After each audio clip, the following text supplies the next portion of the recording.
guys, dahil day off ko ngayon, tuturuan ko kayo ngayon guys kung paano maggayat ng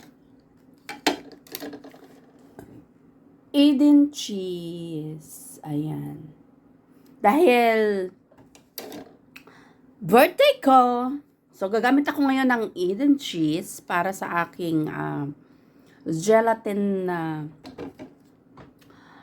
gelatin salad, something like that. So, gagamit ako ng Eden cheese. Papakita ko sa inyo paano gumawa paano maggayat ng Eden cheese. So, bago ang lahat, guys, mega love shoutout everyone sa aking Luz Bimin team, Kabisig team, at Mama Joy team, Views Waray. Ayan, guys, kakain muna tayo ng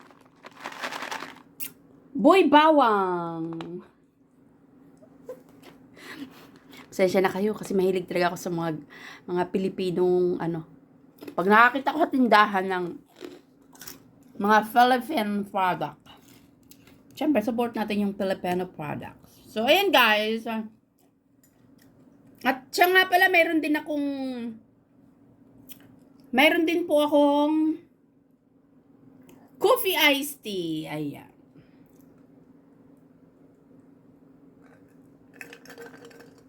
Frozen coffee iced tea.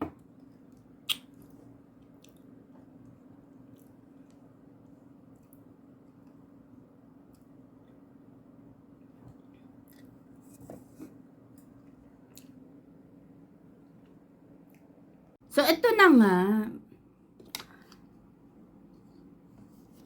Ayan, gagamit tayo ng kutsilyo. Mag-ingat po sa ating kutsilyo. Gagamitan natin ng kutsilyo para sa pagbubukas ng karton ng Eden cheese. Ayan guys, may pangalan pa yan na Luria. Ay! Bakit parang melted? Nakalagay naman siya sa rep, pero parang melted siya. Why? Hindi maganda ang packaging? Or something? Parang ganon.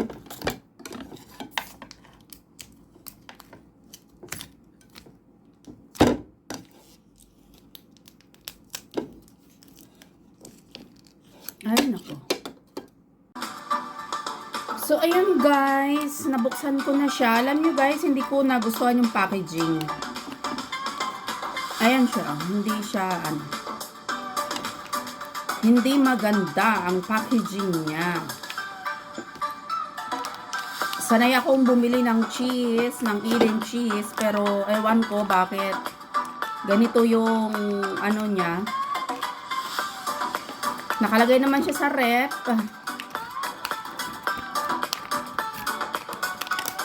Ewan ko bakit ganito. Hindi maganda. Basta, promise, hindi maganda.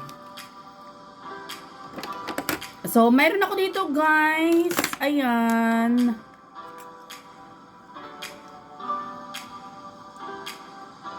Hindi po ako mananahi. Meron po tayong kuha lang po kayo ng sinulid. Hindi po tayo mananahi, Hindi rin natin gagamitan ng kutsilyo. Hindi rin gagamitan ng gunting, kundi sinulid. Ayan. Kunin natin tong dilaw na sinulid. Ay, parang hindi nakikita. Kuha po tayo, guys, ng sinulid. Shoutout pala kay Annabelle. Kay Belle. So, kuha tayo ng mga ganito kahaba.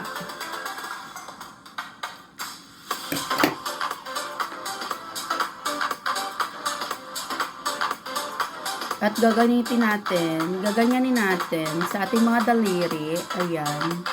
Yung sinulid. Yan. Kailangan mahigpit siya. Yan. Kasi pagka ginamitan mo siya ng kutsilyo, pag ginamitan mo siya ng kutsilyo, didikit siya guys sa kutsilyo. So, para madali, magpanggayat din yan. Shout out sa aking hipag na nagturo sa akin nito. sumalangit nawa ang kanyang kaluluwa ng aking ate Aida, ang aking pinakamamahal na hipag. Siya po yung nagturo nito paano gayatin. Ayan. Taas natin yung camera kasi hindi ako makita. So, ayan ang guys. Yan. Huwag nang makita ang aking ulo, ang aking mukha. Ganyan lang yan siya guys.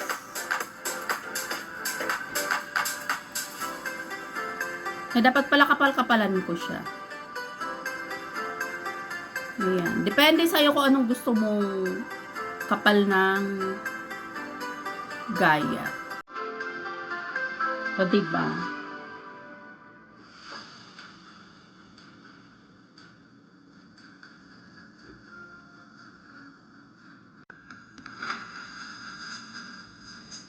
Ilalagay po natin ito sa aking gelatin salad.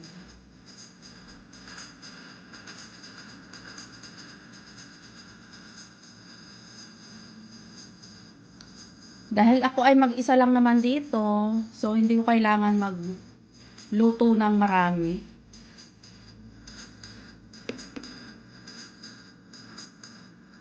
Ganyan lang siya guys.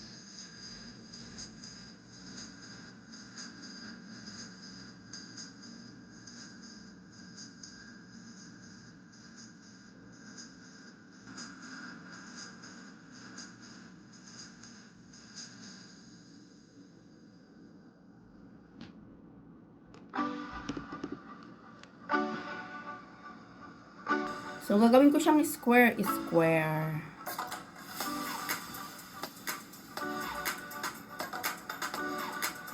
Tulad ng gayat ng gelatin.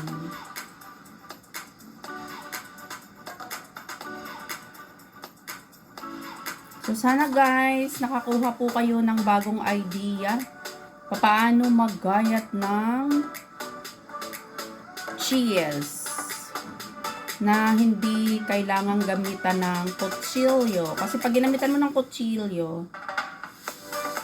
ano yun siya guys? Dumidikit. Yan, ganyan lang. Tsaka mabilis pa to siya gamitin.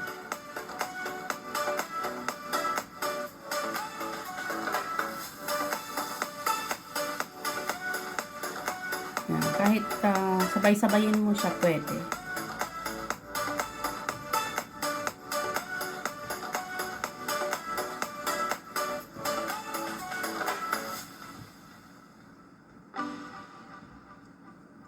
Siya nga pala guys, nagugas po ako ng aking mga kamay.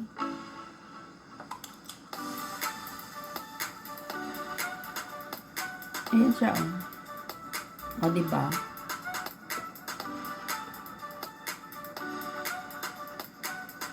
Kailangan mo lang siyang higpitan yung sinulid sa pagkakabuhol sa daliri mo. Para mahigpit yung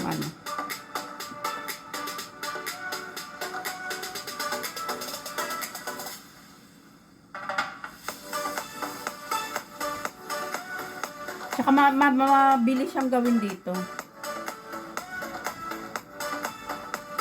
Mabilis igayat.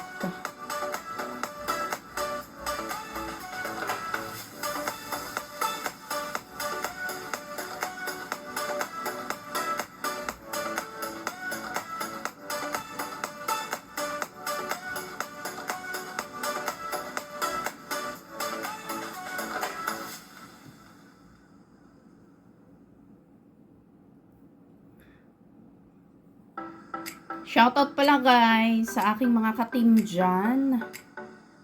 Siya nga pala, bukas ng aking birthday. Ngayon ay September 9.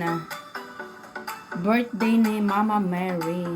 Kahapon ay birthday ng aking anak na lalaki.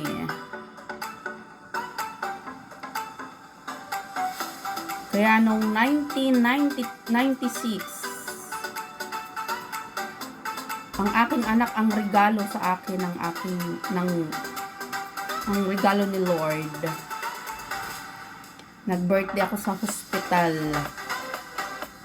Nung pinanganak ko yung aking pangatlong anak. Ngayon ay 26 years old na siya. Actually, sa family namin, dami namin nagbe-birthday ng September. Pamangkin ko, September 6. Kapatid ko, September 7. Isa kong kapatid ulit, September 12. Ako, September 10. Babae kong kapatid din, September 21. Kaya ang September sa amin memorable. Ibig sabihin po, pag gumagawa po ng baby ang aming mga magulang nung time na yon ay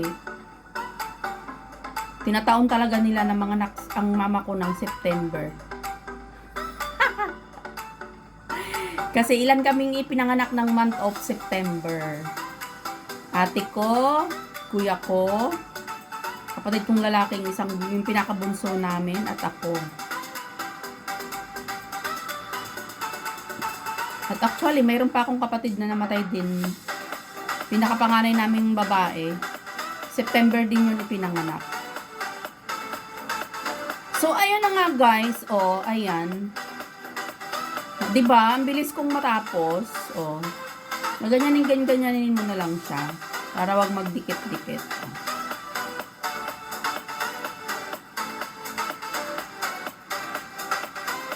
Ganyan lang siya guys.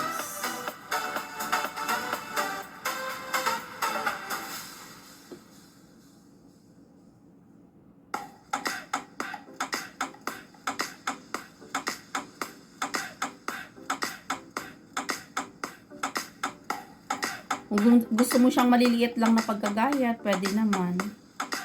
Ito parang ano lang siya. Gayahin ko lang. Sinlaki lang ng gelatin. Ang ginayat ko.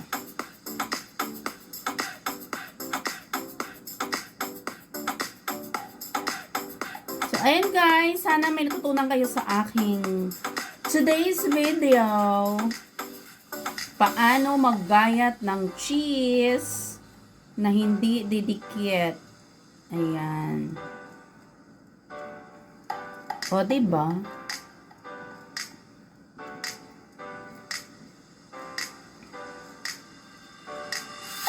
Diba? Saglit ko lang,